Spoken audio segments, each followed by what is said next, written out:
अजिबात गप बसायचं नाव नाही. काय करणार मी तर? लय मला तर वैताग आलाय हो, लय म्हणजे लय. मला तर आता पळून जाऊ का उडून जाऊ झालंय यार.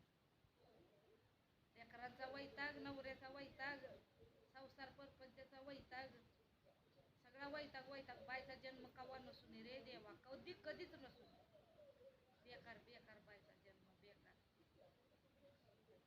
काय बोलायचं आणि काय नाही. एवढा वैताग रे माणसाला कवा नसून रे परमेश्वरा. होय की, खरंच कवा नसून.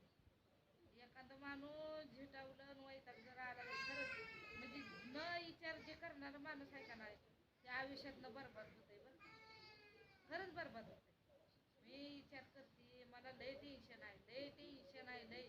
आणि ह्या नवऱ्यानं तर भलतं टेन्शन दिलंय आता.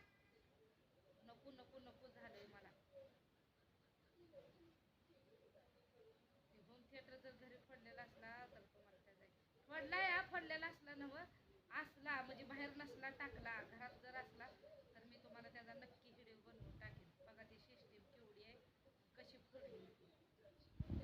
आता ते बाहेर त्याचं उद्घाटन केलंय का जसंच पडलंय तसंच पडलंय, देवावर बी रचलेलं तसंच होतं. मी ते रागत देवावरनं उचलून काढून ठेवलं या बाजूला.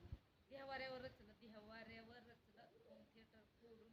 कुठला गडी असा करणार आहे मला तुम्ही सांगा. कुठली ह्या गाड्याच्या अंगात ही आया गुरमी, काय म्हणायचं त्याला, गुरमी. रग लय नसून, अजिबात लय रग नसून. ही पोरगी बोलू देत नाही, आगावपणाच लय करते. त्याच्यामुळे मला व्हिडिओ स्टॉपच करावा लागतोय. पुढचं काय बोलू बी देत नाही. तर हे जर रडलेलं ऐकायचं का माझं ऐकायचं का काय करायचं. जेवली जरा गप बसाव करावं,